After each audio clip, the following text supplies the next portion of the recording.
Before we start, I would like to ask your help to do two things. First, tell a friend or two who you think might like the show.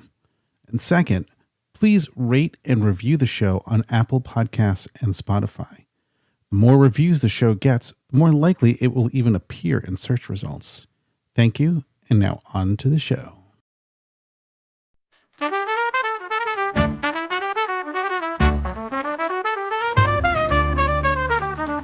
They make the trek out to Burning Man for a week and a day. After a lot of work, oh, there's a lot of play. Party, party, party, drama, drama, drama, bitch, bitch, bitch. Year after year, they come back to scratch that itch. They all say their lives have been changed. After many years, lives have been rearranged. That change is what this show is all about. You'll see the impact of Burning Man up and out. So sit back, relax, and cancel all your plans. These are the stories about the shadow of the man.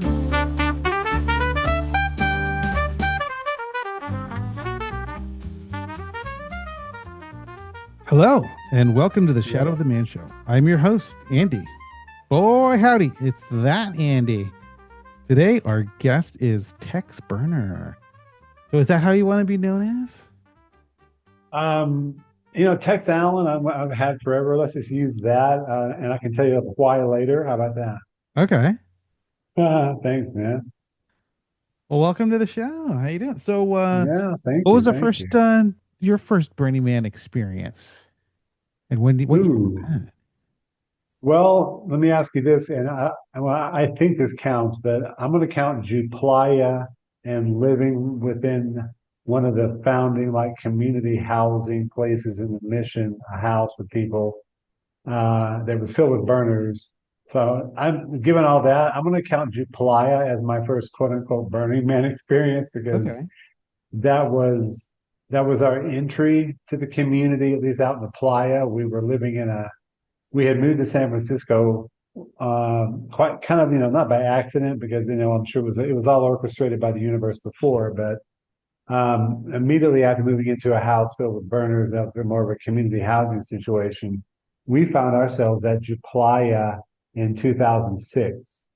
And this was, during the heyday of Juplaya where you had the shooting range out there with 40 or 50 guys and gals with various calibers of weapons, shooting whatever DPW left. I mean, this was Juplaya, so it wasn't quite Burning Man, but Uh-huh. I'm counting that as a Burning Man experience. Yeah, yeah.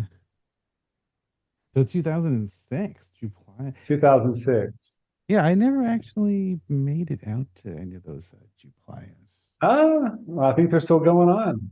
Yeah, yeah, yeah. Um, yeah, no, my first branding experience was like 96 when there was what, like 8,000 people or something. It was kind of like Wow. Juplaya. Okay. Okay.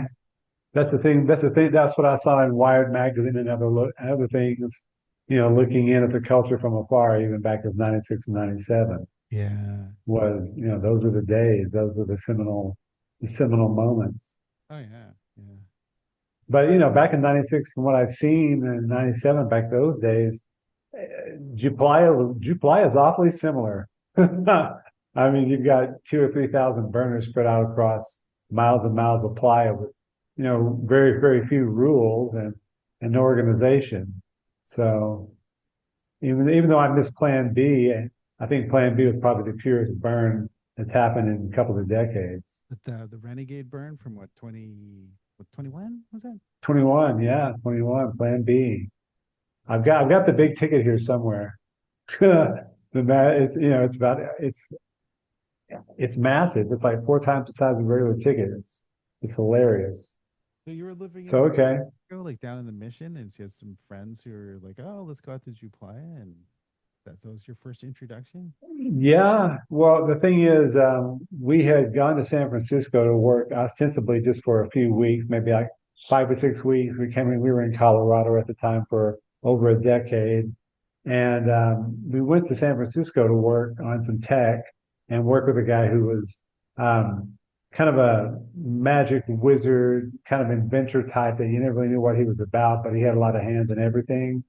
And he was working on hybrid car technology. And while we were staying in hotels, SantaCon came up.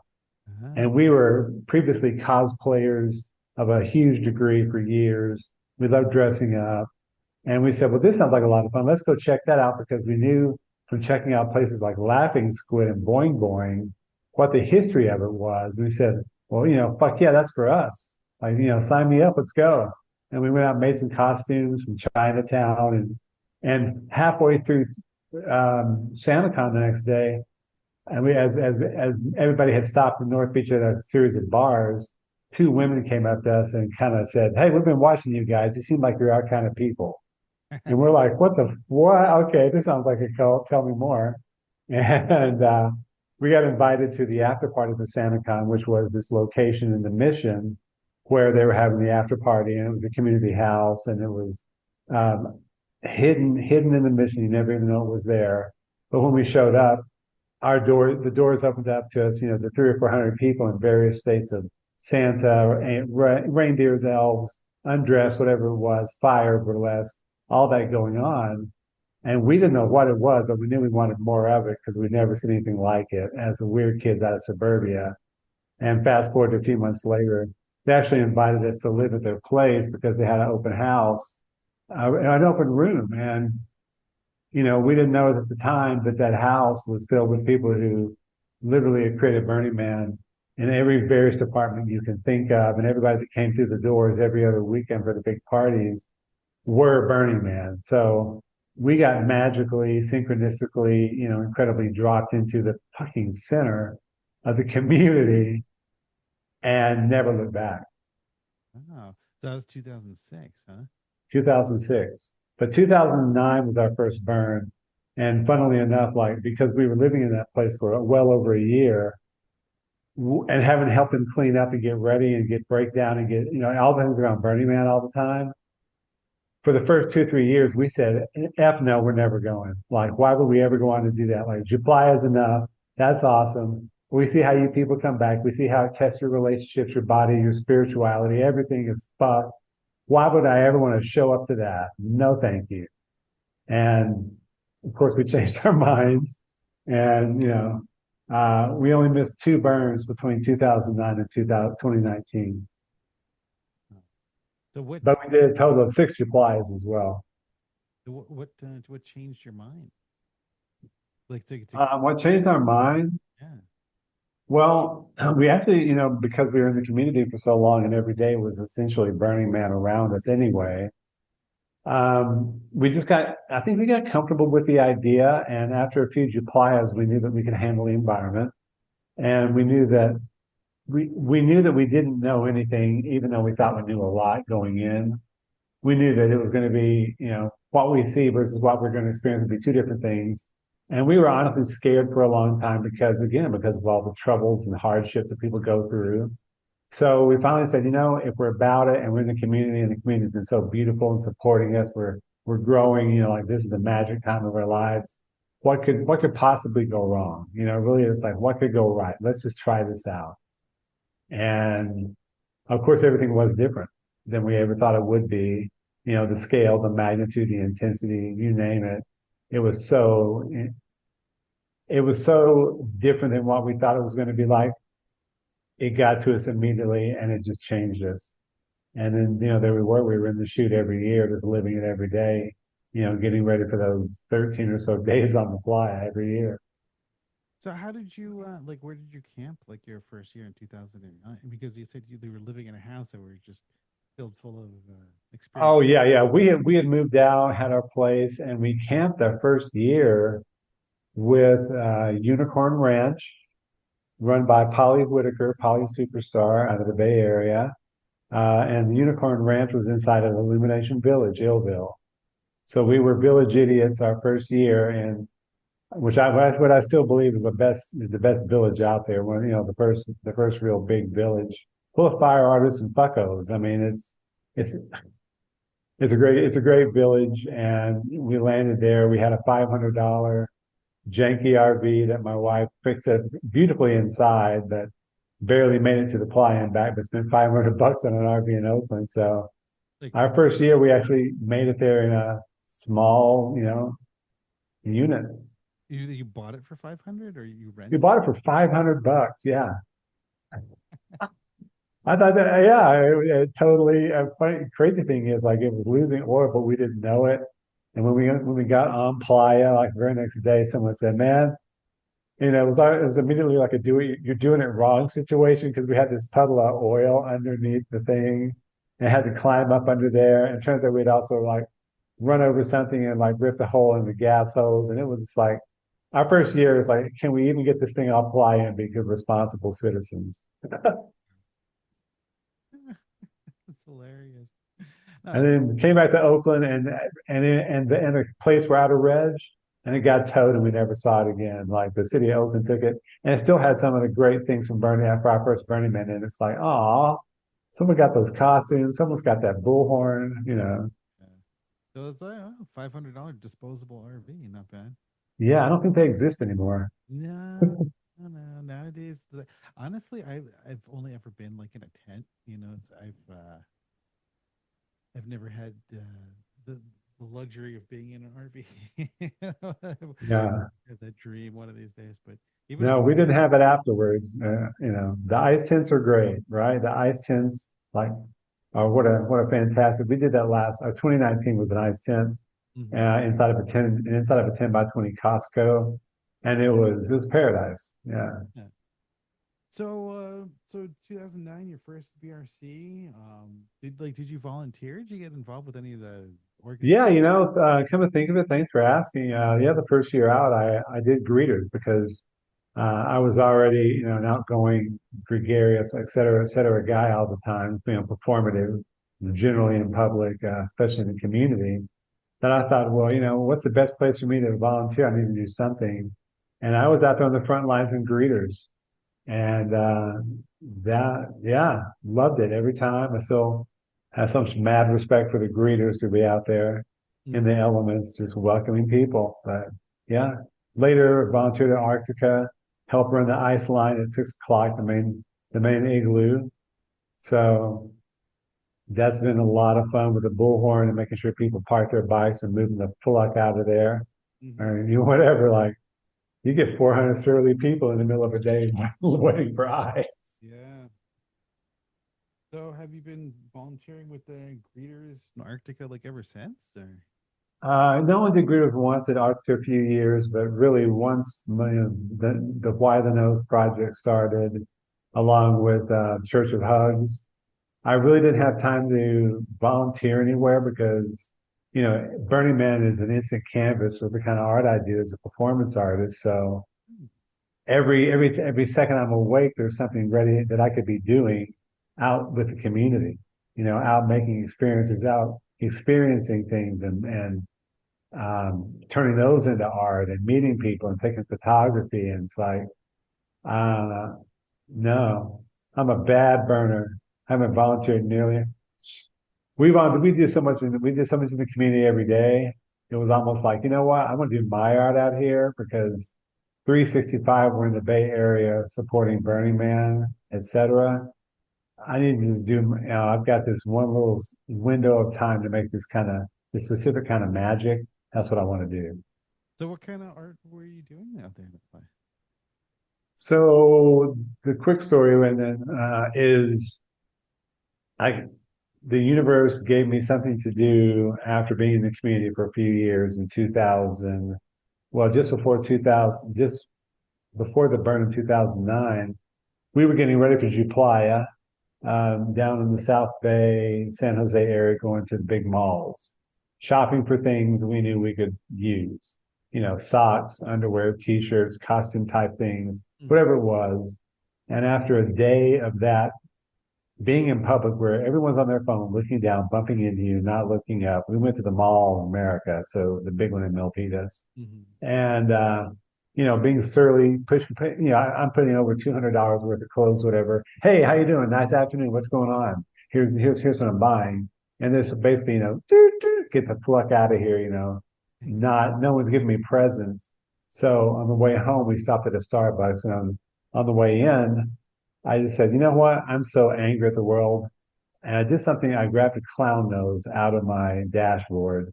There was a party previously, a week before, a circus themed party where at the end of the night there were a few dozen clown noses on the tables. And my wife said, we should grab those because we'll use them for something. And I was like, you're absolutely right, honey. Surely we're burning. We'll do that. Something will happen with them. And I took a clown nose out, put it on my nose, dressed in a t-shirt, jeans, and Chuck Taylors, and just went into Starbucks, basically daring people to, like, say something, motherfucker. I dare you. I'm so angry. I did this just for you. Come on, come with it. And instead, I was met with, hey man, that's really funny. Why are you doing that? Hey man, did you lose a bet? That's awesome. Hey man, are you a doctor? And people asking me the question, why the nose? And I didn't expect that. I was met with presence and kindness and joviality and humor. And it really hit me. And when we were sitting down, uh, for about 15 minutes, an older lady was sitting next to us. And she asked me, why the nose? She said the words, why the nose?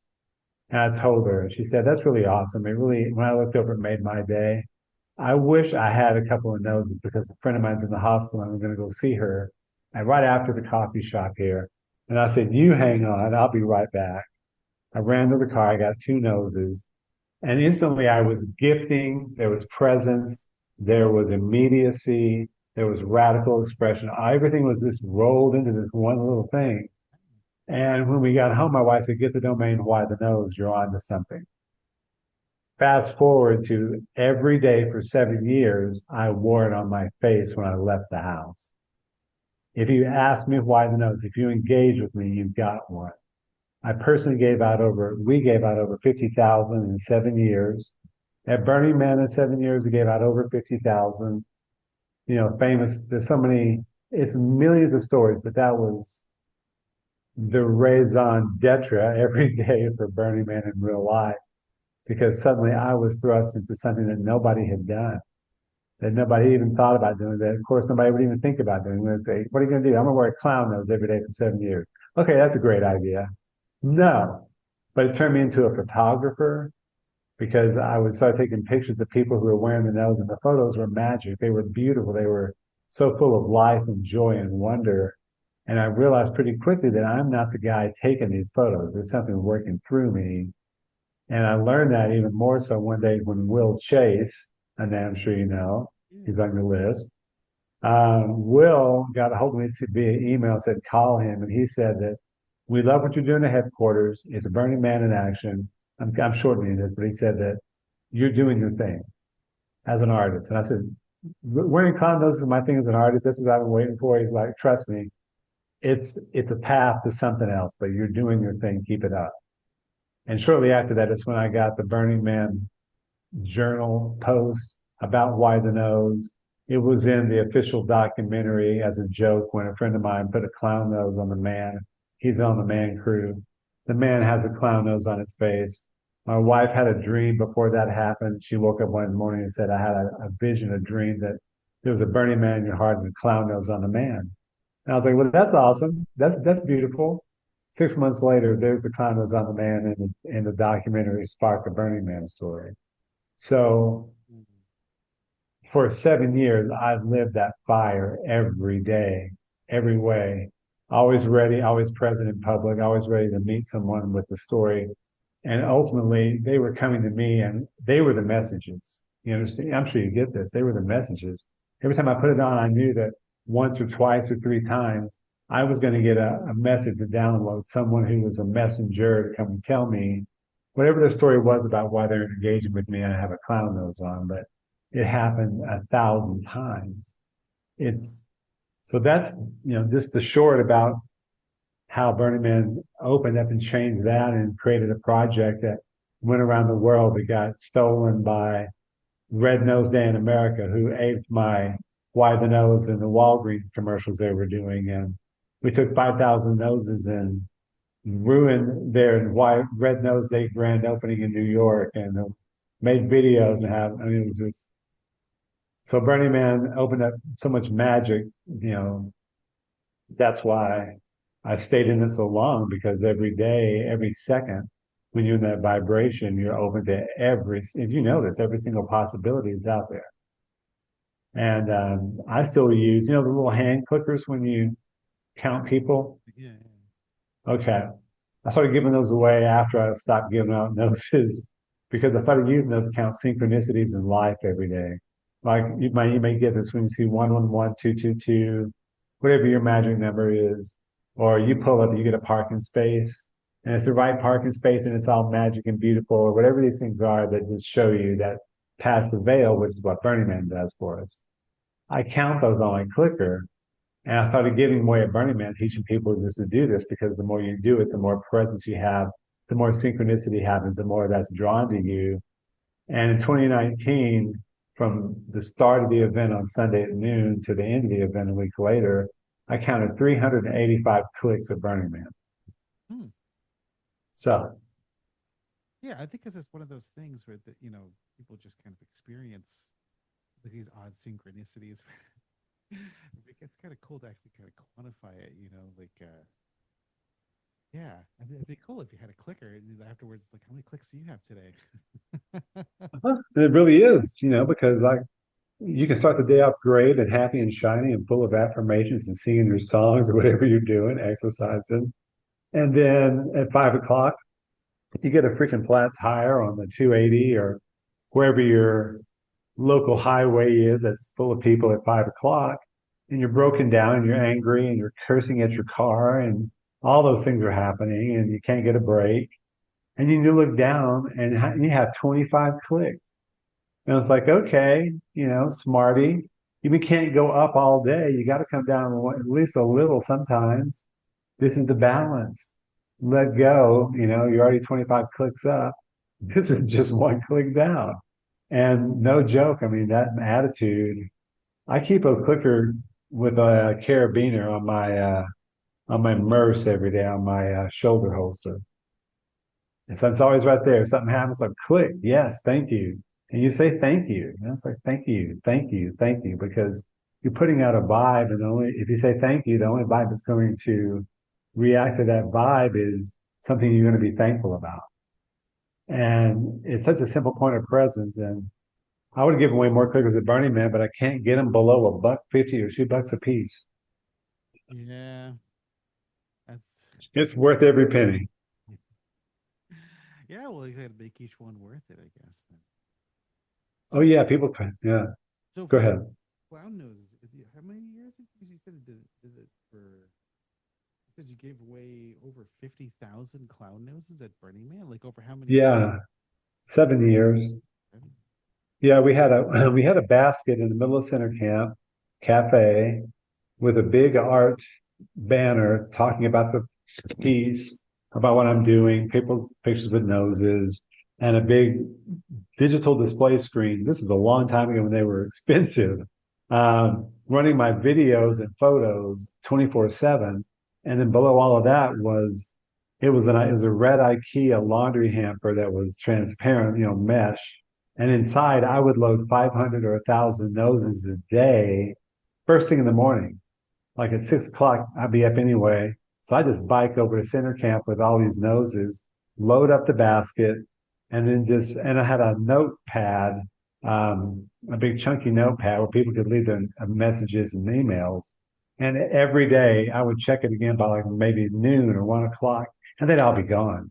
Really? But yeah, but over the course of the week, almost everywhere I'd look, I would see a nose on because I had 5,000 to 7,000 noses among 70,000 people. So if I look around, we would see noses everywhere. And then other people started bringing them who were following the project. One guy brought yellow and purple and green ones. That was his colors. One guy was bringing 5,000 every 5,000 like I was, but he was bringing purple. And we knew it because one day we're biking over in the middle of 6 o'clock in the Esplanade, and there's a purple nose, and then there's another purple nose, and there's another. We're like, wait, what's going on? Because our noses are red, and these are the same size noses we had, an inch and a half, the professional like quality noses.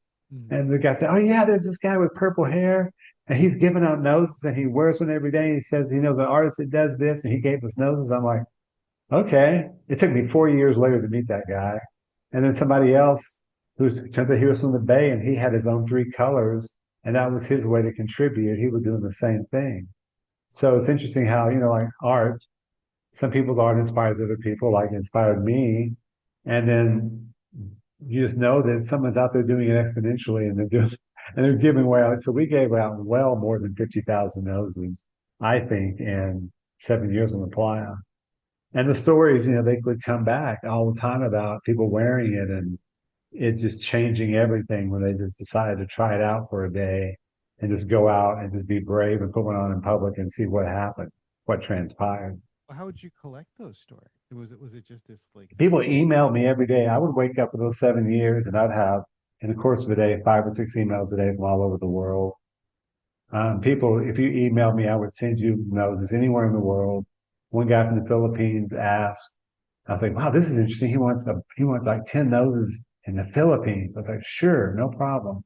I hear back from him a month later, and he was just finishing building his own house in the Philippines, a guy and his wife and like 7 kids, and they needed a total of 10 noses for their family to bless his house, man.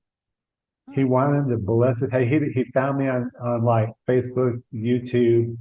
He'll never go to Burning Man, but he loved the project and he wanted to nose it to bless his house. And I had those stories almost every month. There was something new every time, something different, something wonderful. well, how did like the guy in the Philippines even like find out about you, or is it just like kind of just the network thing? Um, it, I think it was late enough where it might have been that was after Red Nose Day copied some of my stuff and used it for their very fraudulent campaign they do every year. And we took 5,000 noses to New York and ruined their things and made music videos and gave out 5,000 noses in Manhattan and Harlem in 24 hours ish. And I got some press on that because of the stunt, getting kicked out of NBC's properties and it was a Huffington Post article about the exploits. And I think he saw me. And we were on a Right This Minute TV about that stunt as well. So that went national syndication we were on there 3 times for that, for noses. So I think maybe it could have been one of the news articles, the Huffington Post, or Right This Minute TV. And since Right This Minute TV is a U.S. syndicated thing, it's probably going to the Philippines. I don't know. I should have asked him, but it was wild. I was like, I just took the thing. I said, absolutely. And he came back later with a story about why he wanted him. So Ah, so this all started with just like going into like a Starbucks with like clown now. with a bad attitude. Yeah, absolutely. Absolutely. And the universe is like, oh, really? No, I'm going to show you what kind of power you really have. I'm going to make you wear that for 7 years. Wow. And but it was full-time presence, because when you have that on, you have to be present fully and you have to generally have a pleasant look on your face, not a frown. And you have to be ready for anything anyone comes up to you with. And it could be, oh, my husband was a clown. He died last year. You remind me of my husband every year he did this, or my husband was a Shriner, or I used to be an insane clown posse juggalo, but I reformed myself and now I'm a good clown. And really, one guy did that and he showed me his ankle and he had a cover up from a juggalo over to like a really happy clown face. But now I'm like a happy guy and I gave up my lifestyle. And for 7 years, every time I left the house, these stories would come in. So Wow. So what happened after the end of those 7 years? one day it as quick as it comes, it goes. Other artists may have that story because, like previously, from 1999 to 2003, I built the World Stormtrooper organization, all the cosplayers, to the point where we were working with Lucasfilm in an official capacity, and we're in episode 3, the 501st, the long story. But after that died, after essentially and gratefully and miraculously, like no pride here. Like I was in awe that I got to help create something that is still going and has changed Lucasfilm canon and cosplay in one swoop. But after when that died, because of a lot of reasons, I was wondering like, I've done everything I could do in life at this point. I'm 30, whatever, right? Hmm. I did this big thing, whatever, this big thing. What's next? And then Burning Man comes along. And after a few years in the community, around the community, I get given this gift of presence and another way to go out in public dressed up ridiculously like a stormtrooper. Only now I've got a clown nose on. And I'm affecting people in a very similar, more meaningful way. And at one point, after 7 years, one morning I woke up and it was like, I've done everything I can do. This is it. I'm done. It's just the muse turns off. And shortly after that, this thing with a church of hugs with free hugs, as for now 7 years, almost eight, that's the new thing. So it seems my path is one where I just follow whatever the universe, God, source, whatever you want to call it, tells me to do. And it's generally something performative in public that nobody else is going to do to this extreme. And I just follow it. And yeah, one day I just woke up and it quit. But shortly after, it was replaced with the hugs. So you did the noses from what, 2009? Yeah, yeah, until about 2000 and I mean, a little bit even on and off till about, yeah, 17, 18. And after 18, I was already hugging in 2017 massively, So, but they overlapped a little bit. so you're still doing the Church of the Free Hugs now? Oh yeah, yeah, yeah. What is that all about? Um, And how well, did, when I, sorry, and how did that come about? yeah. Well, I grew up in Texas, hence the name. They thought it was funny at the community house we were living in. They named me Tex. And that was nothing, but I didn't think it would ever stick. Neither did my wife, but it did. But growing up in Texas, you may know it's the machismo in Texas is pretty heavy duty, and men don't hug. You get a firm handshake at a distance so you can protect yourself from the other man, right? And hugs just don't happen unless you're in church, and then you get the church hug, and it's like, the bend over tap tap. Oh, bless you, honey. I love you. And then they turn around and it's, whatever gossip's happening. And that's how I grew up around hugs. So I wasn't a hugger. And being around the community for so long, I started doing it, but reluctantly after a few years.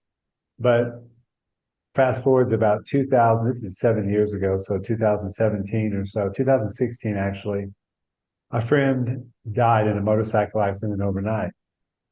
And he was staying at a friend's house with us. It was his fiance, our friend. She was traveling in Europe. And he was met us at a party out in the park in Oakland to just to hang out post Burning Man. Everybody's getting together. He was going to go to another event afterwards and hang out with that camp of people he knew as well. When he left our camp, he said, "Yeah, I'll see you at home later." He never comes home. The next morning, we don't know where he is. We finally, through our investigation, learned that he had an accident, and we had to suddenly take care of a lot of people, including this person in the community. And after a week of that, I was so wrought and raw that I had been watching and thinking about doing the free hugs thing because it seemed like it could be a thing. I decided to do it, and I got a piece of board, poster board, and I wrote, "Hug me?" Question mark. I trust you. And I was going to go into the city, into the Tenderloin. And for those of you who are listening, not in San Francisco, this is unfortunately, the easiest thing to say is that Skid Row named the city, but very distraught, always been this way for about decades. And I thought, if anyone needs love more than me, it's probably these people, but I'm going out here because I need connection. So I went to the Tenderloin with a blindfold on and stood in the middle of the Tenderloin for 3 hours with the sun. I just dove all the way in with the most ridiculous thing I could do in the time. But it healed me. And the number of people that hugged me, I don't know, it was easily over 103 hours. But the stories and the emotion and the love and the presence and giving them what they needed, because they don't have a lot of human contact, is generally not adversarial or violent or, whatever it is out there. So I did that. And once I was done, I was walking back to the train station. And as I was getting on the train leaving the area, a friend who was also a deep burner like me was coming off the train with her boyfriend and said, "What's going on?" I told her. She said, "Give me the sign and the blindfold." And she took the sign directly back in for another 2+ hours herself. And that changed everything. It was like, here we go. I knew it immediately, like that was the moment. And shortly after that was the next big download from the universe to do this every day as much as possible was Trump had recently gotten elected, and the very next night there was going to be protests in downtown Oakland.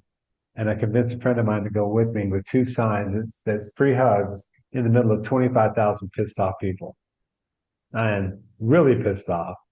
And we had more hugs than you can count because people, on the other side of their angst and hate and whatever they're feeling, their anger, there's a balance to that. And it's a huge hole in the heart where love needs to go. So we became a magnet point immediately. And unbeknownst to us, a lot of video was being taken, but we didn't know video was taken of us until later when the Academy Awards were on. During the Academy Awards that year, just a couple months later, Cadillac had a commercial called Together, where it's basically it's a commercial about, hey, look, we're all getting this together. We're all Americans. This is the best car company. Let's all work together, history, all those things.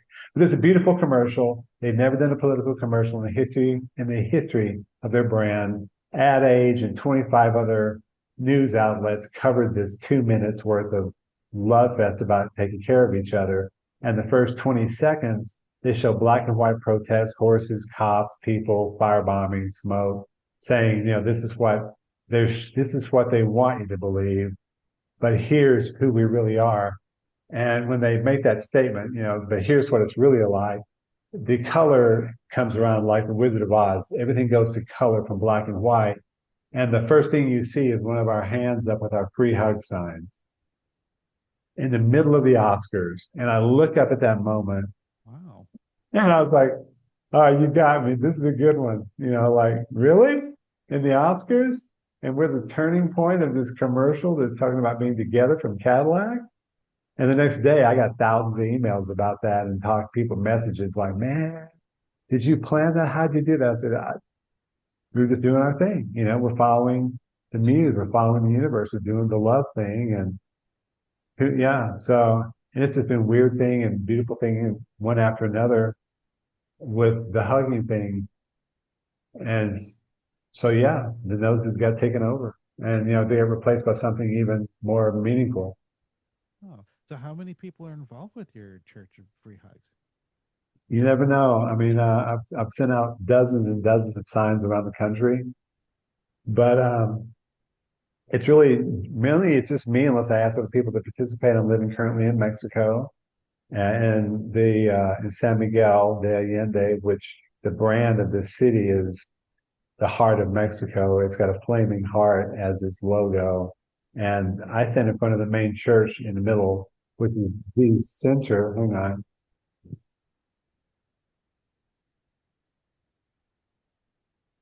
Sorry about that. The so I'm down there, and typically I'll take a few signs with me because people always want to join me.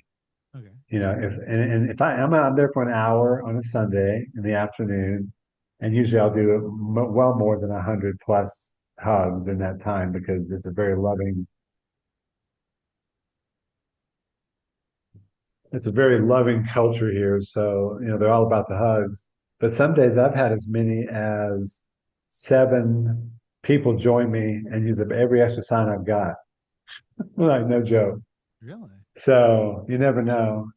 But more importantly, I think is that since I got the download, the universe doesn't give any one person a message. It's rare that only one person gets an opportunity. Mm-hmm. Typically, it'll be spread among a few people, and it's like, okay, who's going to take action first, right?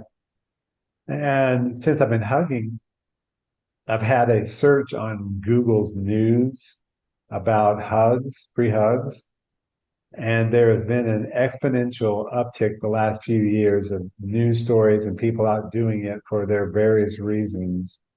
Many similar to mine, where they just needed it, or they knew the community needed it, and they decided to take a chance. But there's been multiple people who have popped up where 7, 8 years ago nobody was. But I think that now with the rising consciousness, with the access to this media and the immediacy of it, that now more and more people are, I mean, it's being turned on in them. So, like when I started, there might have been 10 people around the world who were dedicated to it, and I was on those one of those fingers. Now there's multiples. Like, and I'm always grateful to see that, one ripple, my ripple, other people's ripples, they all send it out. And it hits a lot of people that they really want to do it. Yeah, no, that's beautiful. I mean, is this like organized or is this more just kind of like an organic kind of like, I mean, you have like a website and I mean, are you like the, Yeah. Oh no, I've got the websites and the media channels and all those, but do it's you really call just yourself it's like the Pope of the Church of the Free Hugs no, and I'm the Reverend of the Church of Hut. I'm the Reverend. ah, No, not a Pope. But and anybody's welcome. That's the thing. Anybody's welcome. And this is the when we called it a church because people told us it was a church. I mean, we both grew up in the church in the South, and over the course of years, finally have gotten rid of a lot of that unfortunately damage. So it was really a massive jump to call it a church and embrace that, but embrace. But people told us, they said, we've heard it over and over and over, typically in a Southern accent. It's like, honey, do you know what you're doing here is church? well, I think It's sometimes what people maybe what they mean, I know Larry Harvey would say like Burning Man is like a church or, without the higher power. It kind of like the fellowship. It's like it's people like coming together. It's like specifically like what like supernatural things that we may or may not believe. It's more of like like in this place, it's like we kind of get together and yeah, it's beautiful. yeah, and I think it's interesting. I love that for my arc, it's gone from wearing a lot of armor and a helmet and all the other crap. This beautiful uniform. It's a lot of work to put out some love and take your helmet off and hospital visits and all the good it did. To what clown knows, you still got a mask on, but it's the tiniest mask you can wear. It's fun, but you're still performing. To all the way to completely vulnerable with a blindfold and a hug sign, and anybody's welcome. And it's amazing how quickly my sign says free hugs here with an arrow pointing down. How quickly 3 words break down every barrier that Larry and everybody always wanted to think about. It's like if you can get down to people's hearts and you send out the heart vibe, I literally see people who sometimes don't even know why they're coming in, but their heart feels it long before their brain cognitively makes the calculations, if they have any, about is this person risk worthy? What am I doing? Blah, blah, blah, blah, blah. It's such an instant thing that I'm so grateful that it's come along, that I can see the world distilled immediately, not 5, 10, 15 feet away when they're coming in and they're completely open. And that all the things we learned at Burning Man about a community and putting out that vibe where people feel that presence like you do when you're on playa, to be able to feel that in the real quote unquote world or the outside world, whatever people want to call it, the faultia, is just been one of the biggest, most grateful things I could have ever had out of Burning Man. And I think I have to thank Halcyon a little bit because he inspired me to hug as well. I'll throw it down for Halcyon on that as well. Mhm. And all the hugs they give out. Do you ever have any bad reactions or people like, what do you think? You can hug anybody? Or Oh well, sure. Oh yeah. I mean, you get some. There's been a range of it's not really catcalling. It's just like throwing shade or whatever. Yeah. I mean, you've got yeah. Well, I mean, here's a story. On the Embarcadero one afternoon with 3 or 4 other people hugging. We're facing the crowds walking by. For people who don't know, it's like the boardwalk in San Francisco. Thousands and thousands of tourists moving along at a brisk or not so brisk pace, and we're looking at them for like an hour. And here comes a group of guys past us, almost like in a line, like a wall of them, about 6 of them, all wearing Dallas Cowboys t-shirts and big stature, big shoulders, big cowboy Texas guys, right? And they're 5 of the 6 of them are looking over and laughing, like, whatever they're humping under their breath. I'm sure I heard faggot at least once. And whatever they were saying, it was gnarly. And right when they got in front of me, five of them kept going, but one of them did a 90 degrees turn and came and hugged me and picked me up and held me for a few seconds. He let me down, but he wouldn't let go. And I got my arms around him. And this went on for over the first minute. After the first minute, he starts crying under his breath a little and shaking. And within 2 minutes, it's over. And the reason he came in, he said, because his father had died 7 years ago, and he had never had a touch from a man since his father. He'd never had his dad's hugs again. He missed that. And that was one of the stories that, the people, walking by doing whatever they do, that turned to be a great story. But, this is such a love vibe, so unconditional and intentional that when it hits people, if there's enough darkness in them, oh fuck, man. I mean, it comes out. Like when I was we lived in San Jose del Cabo, Mexico for 3 years, down there on the beach at an art gathering, an art walk every week on a Thursday for most months. And I would stand in the middle of one of the busiest streets in front of a great outdoor bar and hang out that had great house music. I love hugging in front of the house music was great. I'm like, this is my spot, like I want to stand here. But a lot of people in there are watching because it's an open bar. There's tables everywhere and a bar facing the street. And the comments that I would hear sometimes later because I had a video camera videoing myself for later to make videos with, and the comments I would hear would shock you.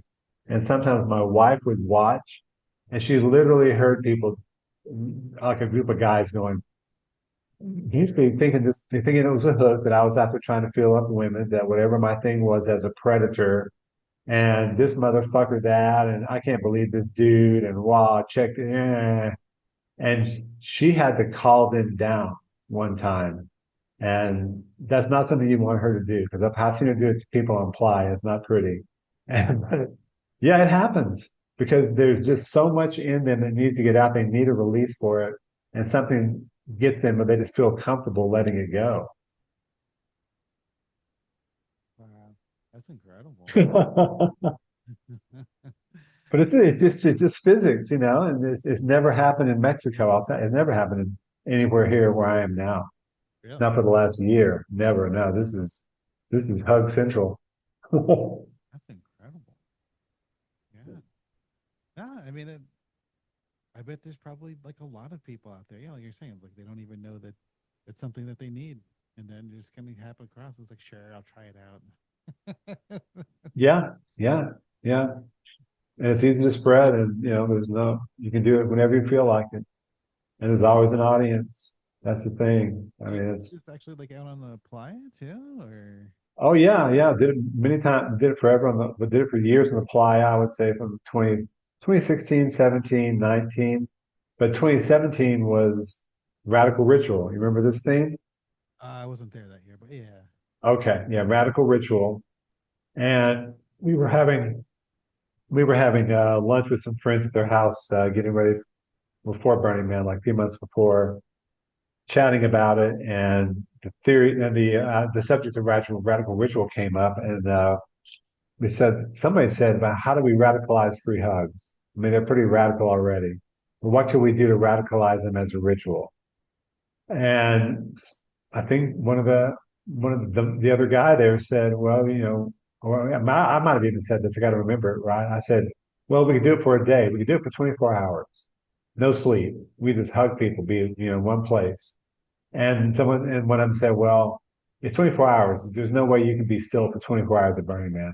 You're not going to be in one place. There's no way you could do that. You're right. I was like, absolutely right. There's no way. My wife's like, yeah, there's no way. I can't keep you in one place for a day. No way. We have to be tied down. And the idea suddenly came up, oh, we could do that. We could we could chain ourselves to the playa. And the idea quickly evolved into a thing called love chain, where we take ankle cuffs and 20 feet of steel chain and take a piece of rebar and bury those chains. So we have a 20-foot each fourth of chain or a 40-foot radius of freedom. And we're going to be in the middle of Burning Man. It was 6 o'clock or like 6:10 in the Esplanade, where we had a pop-up tent and some chairs and some supplies. And from dawn Wednesday to dawn Thursday, we were in one place giving out hugs for 24 hours, no sleep. Wow. And everybody who hugged us got to make a chain like you do when you have a Christmas tree chain. Yeah. Well, so we had a way to seal those with no move, and people got to write a wish on a piece of paper and add it to the chain. So we had love chain on our wrists. I mean, on our ankles, the love chain we were creating, and then that chain went to the temple, got wrapped around the base with over 2,000 chains, and was pieces and parts were read by tribal elders in the area and from around the world. We had 20 elders read it. So we did a massive love gift just to show people what hugs meant to us and what they should mean to the world. And it was, yeah, like 24 straight hours. Wow. That's incredible. I mean, It was, would you like just do hugs at your camp too, or like or just wherever you? yeah, oh yeah, oh yeah, yeah. I mean, I'm up early, so by 6 o'clock, I was out at 3 o'clock in Esplanade hugging all the people, all crusty and tore up, walking from 2:30 wherever back to the rest of the world. Yeah, they weren't the best huggers, man. They weren't about it. They've been up all night. Yeah, I was gonna. My next question was like, are there certain times of the day or night that are better or worse for for hugging people, or your different? I think anytime, you know, not really. I mean, we had pretty consistent hugs that whole 24 hours. And I remember many nights we would set up a some lawn chairs and some bull and my bullhorn and just open up the hug bar where we had a Bluetooth speaker, lawn chairs, and a beer cooler, and just tell people, whatever kind of hug you need, we got it. And they would drive by on bikes and they would stop their bikes, fall off them sometimes, and run over. And we had anywhere from positive and life affirming hugs all the way to creepy hugs on the end. We had like 5 people. We do that shtick for hours. So I don't think there's a bad time at Burning Man for hugs anytime, ever. Did you have like a menu of like it's like what type of hug? No, no, we all kind of announced what kind of hugs we had. One of my friends had "Love you, bro, no homo" hugs. Those were good, and the creepy ones were really creepy. And just whatever people needed, what kind of hug do you really want? Well, I want this kind of hug. All right, I got that. We'll improvise. It Wow. was just pure, easy interaction. Didn't take anything but a bullhorn and a beer cooler. So would it just be like someone coming for a hug and you just or would they like kind of launch into like their story or like what's going on about? Yeah, you never know. Someone would launch into a story about why they wanted it and everything about them. Someone would just stop and give you like a quick 5-second hug and hop back on a bike. We didn't give it any value. It was just like we put out the offer. Let's see what the universe gives us. Yeah. But we meet some incredible people, incredible stories. And talking about and gifting. My God, like rather giving them these crazy, beautiful hugs, changing their perspective. They're just biking down the playa, and then suddenly they're 5 people and kumbaya forever, and we just hear the most beautiful stories. Now, here's my little thing I brought from Colorado. Here's the thing that I brought a bag full of these from Malaysia. They mean this and that, and it's just magic. You don't need a big art piece. You don't need fire. You don't need a DJ. Yeah. It's wonderful when you do, but you just need the intention and the love, and Yeah. it's already present. It's already waiting for you. Yeah. It's a target-rich environment. Oh yeah. So meaningful. So wow. That's incredible. Well, let's bring us to our next question, like your background. So where'd you grow up? Like what's your story? How'd you between growing up and getting to Burning Man or why? Oh, wow. Quick one. Well, I've been an artist my whole life. Grew up in Texas, hence the name or the moniker they gave me. And but grew up in small town Texas and was always the weird kid, the weird artist kid. Once the uh, once the new wave came through, I was already deep into soul at an early age. Weirdly in a town where the only soul was on the radio and what you could find at the record store. That was my jam, and was going to black and gay clubs at the age of 15 in my grandmother's Buick. And so grew up around music that way, but was always an artist as well. So I had a lot of the new wave as formations early on, early 80s, all the way through the early 90s. And then went through one marriage, and this, at the start of another, we were in Denver. Well, also been in sales my whole life, marketing, gregarious, outgoing, all that, love people. So that, Burning Man was a natural fit in that way. We were living in Denver, and the Yard Dogs Roadshow came through Denver. I don't know if you remember back then. That sounds like your era though, '96. Yeah. Basically, a group of troubadours, burlesque, rock, music, fire, magic, inside and outside of the audience, pure performance art, immersive theater. They came through Denver, and we learned about them from Boing Boing and Squid List. And so we were already kind of looking into the culture because we might be going out to San Francisco in a few months. So let's, really get learned about it. And we're introduced suddenly to Burning Man. And these people came through Denver with basically the entire Burning Man experience in a road show inside of a theater with about 200 people for about 3 hours and no breaks. Just go, go, go. Performance, performance, story, lore, whatever it is, just weaving it all in and out of the crowd. And at the end of that, we looked at each other and said, I don't know what we just saw, but we want more of that. We, that's it. That's us. My God, like, thank you for letting us see this and feel this and experience this. And within a few months, we had a chance to go out to San Francisco on some work with the internet and the small car technology and hybrid engines and this wizard guy. And we got pulled in. Like the yard dogs were leaving a trail of that energy, just like lighting up whoever they could as they traveled from one edge of the country to the other. And we just got left in the wake, and we were turned on by it. And that energy pulled us into the city, pulled us into SantaCon, pulled us to the community. And I can see it as plain as day now, as plain as day, because people would come up to me and other artists I've talked to with, hey man, I'm so glad to meet you because you're the reason I came to Burning Man because I saw your art, because I saw your video, because I read about your project, and that inspired me to do ads. Like I met a guy who was on a two-story kids red trike. He built one that was 2 stories high, has steering wheel, has steps up the back arch of it to get to the seat he was in. He could sit 8 people across the back of it. He was wearing a little kid's beanie hat propeller with some suspenders. And I stopped him when I saw this magic creation, speaking of one of these guys. And I said, man, what in the world is this? What's your name and why is this here? And it turns out he had seen Burning Man videos and seen all the art cars. And he builds custom cars and dragsters. And he said, I ain't never seen, he's from Indiana or somebody said, man, I've never seen nobody with a red trike out here. I thought I'd build one. I was like, There you go. That's the you're inspiration. in. Oh yeah. Larry, yeah, you're in the cult. Go tell Larry you're in the cult. You get it. Amen. Thank you. Yeah. So, yeah, that's how it happened really quick. But, my life was always an artist, photographer. Well, since I got Running Man, I was a photographer. Before that, graphic designer for 25, almost 30 years.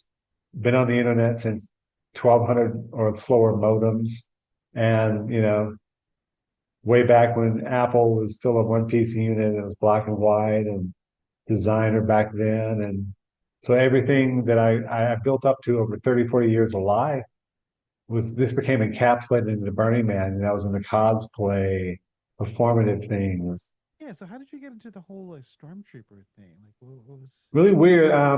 I was back in the '70s, as video will prove, there were people who lined up for Star Wars in front of the movie theater, right? Oh, I remember. You and me, you remember?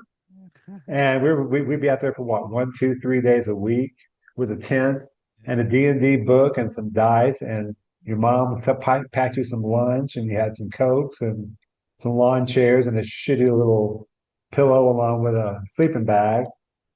And you did, you lived it. And that's how you found others like you, the other nerds, the others, the famous others. So, well, episode 1 is coming up, and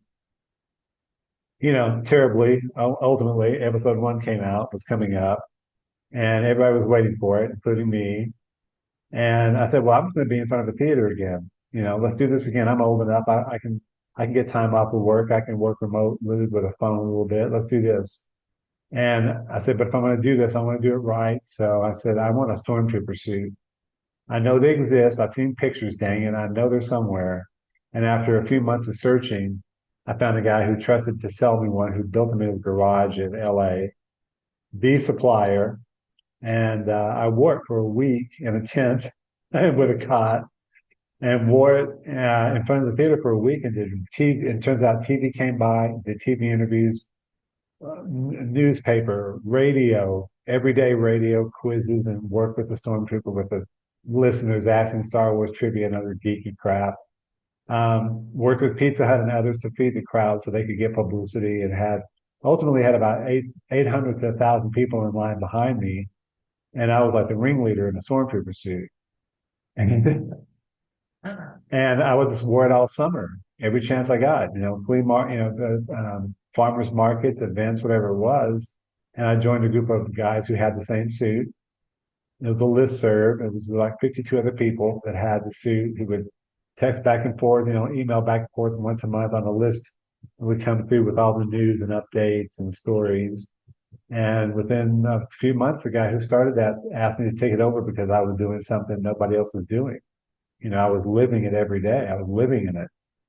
And that exploded over 3 years to fast forward to where there were 2,000 troops in 25 countries, working with every charitable organization you can think of, still are, way beyond, raising thousands and hundreds of thousands of dollars, even early on.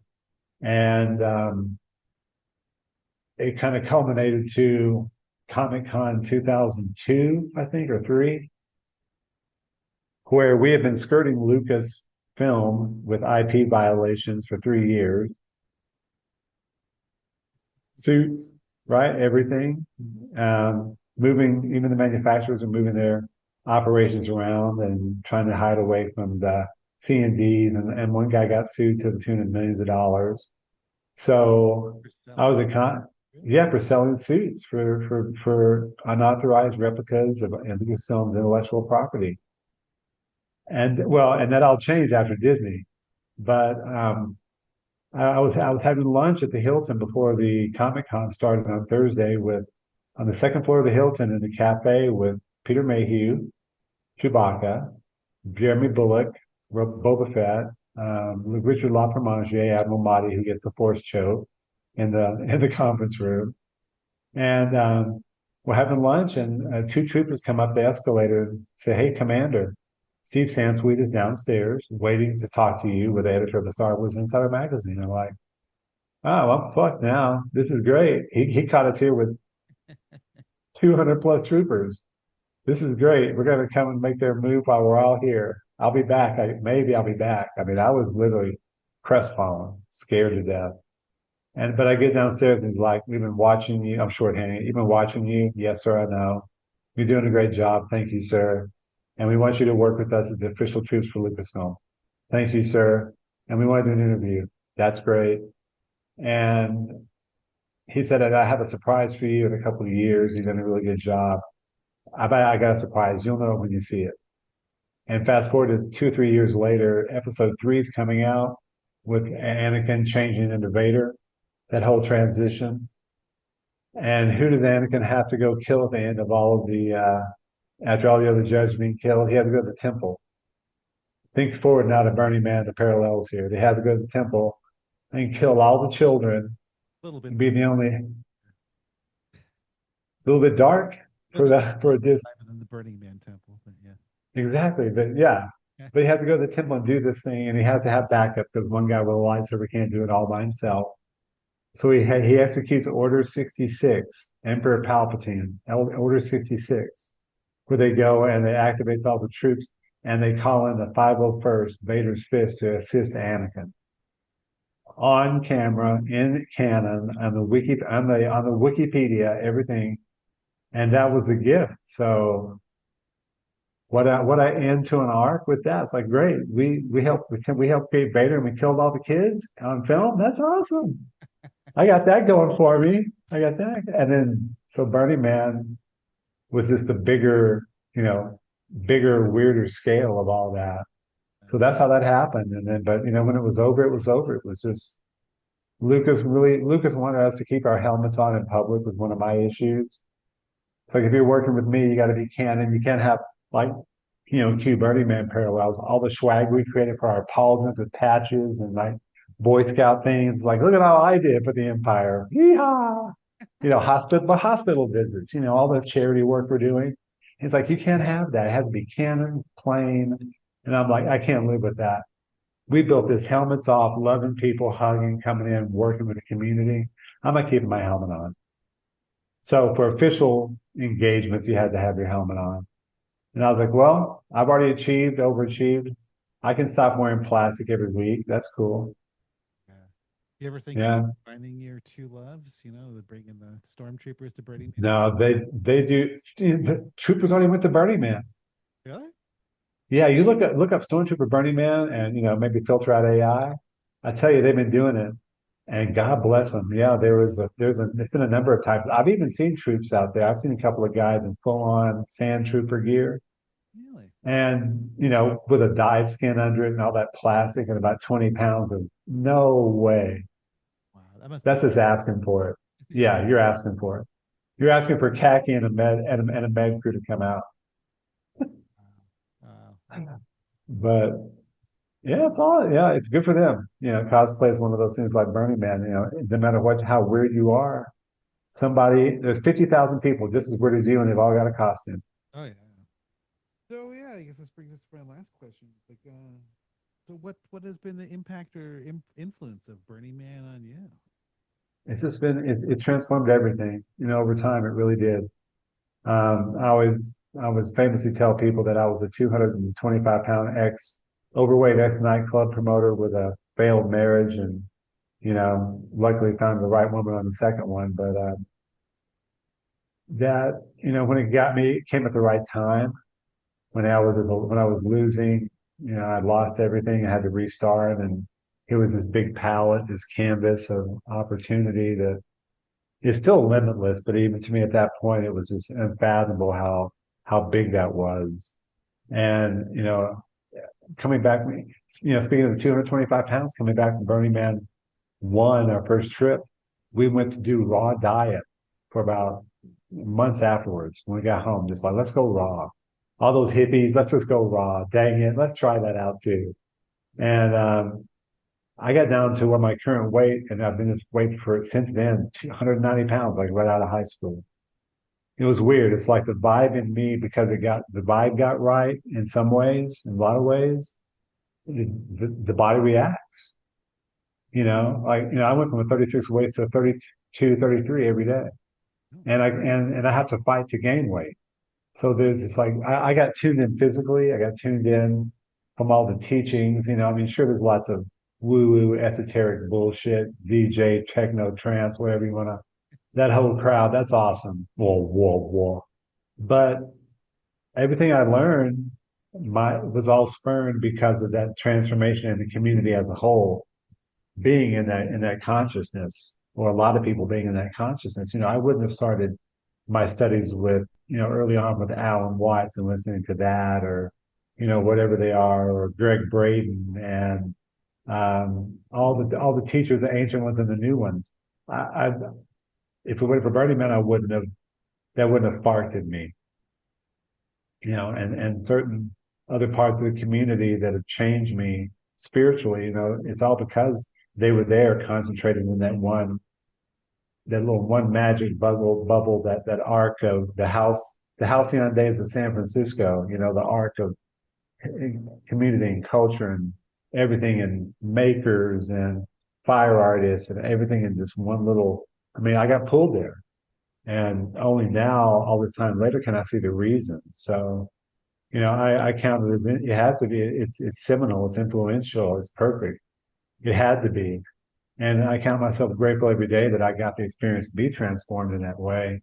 When I know that's possible for others, but I know the bravery and the amount of release and the clutching and gnawing of, gnashing of teeth, and the artist struggles, blah blah blah.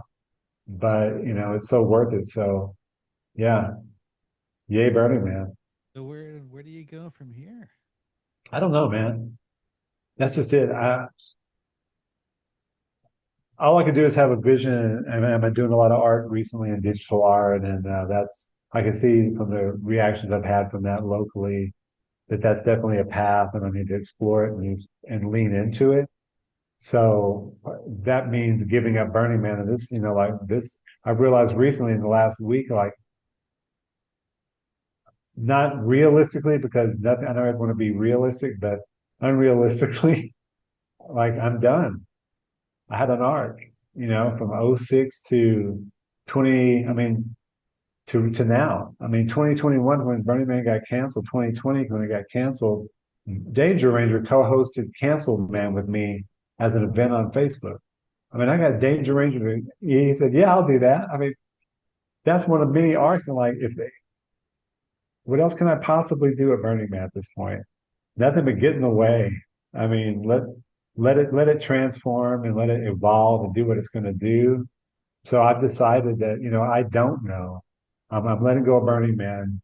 I know the hugs are powerful, but I think that's someone, it has to just hit you just right. It's not one of those mass movements that people are just going to embrace, quote unquote. And I've been out there thousands of hours hugging. People aren't just going to pick this up and go pick up a sign real quick. I don't think it's going to happen. I know it's a personal crusade. So I'm really just trying to, and this is tough, as you know, just be in a state of not knowing and just going every day and just working and doing the thing and knowing that it's going to happen again because Burning Man came after Stormtrooping and the nose came for Burning Man and then the hugs came along. It's like every time it's something magical that I don't expect. So there's no way I can outthink this quantum thing. There's too many possibilities. Who the fuck knows? Yeah, well, it's all journey, you know. But I think there is a definitely a certain kind of like life cycle to Burning Man. I mean, I don't know. Some people think it's like, oh, it just continue, just keep going like forever and never. I mean, there clearly are some people on for like 30, 40 years now, you know, Yeah, yeah, yeah. they get really into like, oh, every year, year after year. Some people it's like a bucket list. So I did it like once or 3 years or whatever. But I don't know. I mean, I keep coming back to this whole like kind of graduated thing. You know, it's just like you're an alumni. Ooh, Like you, I mean, it's not like, yeah. oh, I'm done with that. I'm putting it behind me. But it's like kind of like graduation. It's like I learned what I needed to learn. It's like I got my diploma, and now I'm taking it out into the real world, and putting, learning your lessons and putting your stamp on Yeah, yeah. I mean, sure, you can go out and have a lot of fun, have a lot of new stories, and it'll happen every time you go because once you know how to make that happen and you're in the vibe of it, it's great. Like I got to the point where I didn't have any plans. There was no more fuck your burns. It's like I don't have any plans. It doesn't account. I don't accept that anymore. I don't have a plan. It's just going to go. I'm just going to let things happen as they happen, and that was the best times. But um, yeah, I like what you said about graduated. And that's fine. There's something after graduation. I mean, there was the funny one last story. Speaking of graduating, because I felt like I graduated 2017, just before 2017 Burning Man. Uh, there was I used to scan San Francisco Craigslist for Burning Man. Like it's getting close to apply. What's available for sale? Maybe something I can use. I can save some money or help somebody out. Great. And one thing came up that said Burning Man medal. I'm like, Burning Man medal? Okay, is that a pendant? Like, what's going on here? Let me go see what this person's got. And I clicked it, and it was a medal from Ty Eckley, the metal guy. He makes 250 a year, it turns out. it. Oh yeah. Yeah. So I'm telling that story because the year before at Burning Man 2016, we were out with some friends on an art car, cutting it up and making things uncomfortable for people in the VIP 9 o'clock, wherever they were parked out there in their encampments, dressed as clowns on an art car. And after we were doing this for about 2 hours, we were cutting across Playa, and a guy in a big red Egyptian Arabian shoe slipper car pulls up in front of us and stops us. And a guy's inside with looking like the old grizzled cowboy with a red shirt and a white hat, and he has two friends with him. And he proceeds to come out and pull out a scroll and reads us how we're winning an award basically for holding true to the values of Burning Man, creativity, fuckery, cacophony, blah, blah, blah, blah, blah. And he opens up a little box, a velvet box, and inside is a medal with a ribbon and everything, cloisonne, baked enamel, and gives it to our driver. And we're all inside the art car, about 7 of us, and looking around the outside, like, wow, what is going on? And one of the people in the car, OG Burner, said, "That's the metal guy. I've never even seen him in life, but I heard in 10 years, I've never seen this guy. And he's gone. And I learned later he's been doing it for a long time. He's in a Thai equity. He's online, Eckley, Ty is the first name. And we were gifted a medal. He makes 225 or so a year. Well, fast forward to, I found the one on Craigslist before Burning Man the next year, and I call the guy, I get his number, and I say, "What's the story?" He tells me he found that in an estate sale. He knew it was interesting and important. He didn't know what it was. I told him the story. I said, "Look, I want it, but I have to earn it. I have to know from Ty Egley that I can have it. I'm not just going to buy this medal from you and run around with a medal, like a 2012 Burning Man medal on it." He said, "Okay." I said, "I'll call you after I get back in Burning Man." No doubt, no true story. We're walking from our camp out behind us to some other camps on 3 o'clock in the artery. And I'm joking about, man, maybe we'll meet Ty Egley this year. I can't wait. Something's going to happen. 50 feet ahead of us, he turns the corner in the art car in his little red shoe with his friends in the car. And then I stop him. And I said, "I was just talking about you." I tell him the story about finding the medal and all. He said, "Well, you need to go get that, son. This is magic. You need to go get that right after the playa." And I said, "That's all I need to know. Thank you, Mr. Eckley. I earned my medal." And I went and I got the medal from that guy. And that's, yeah, so That's incredible. it's just stupid. Oh, Well, thank you so much. This has been a wonderful interview. has it? I appreciate it. Yeah. Thank you for listening.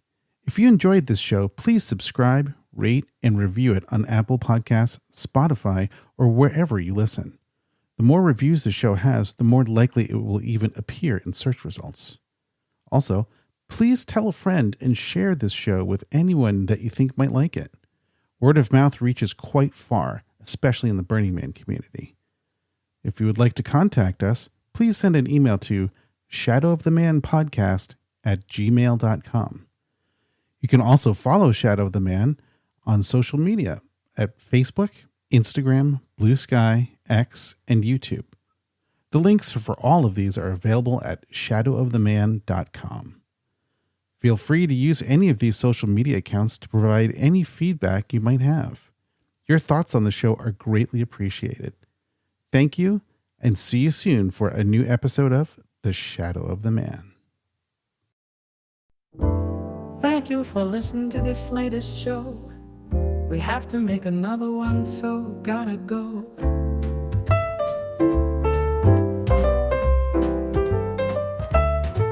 Don't worry, for next month we already have one in the can. Very soon you'll be listening to a new Shadow of the Man.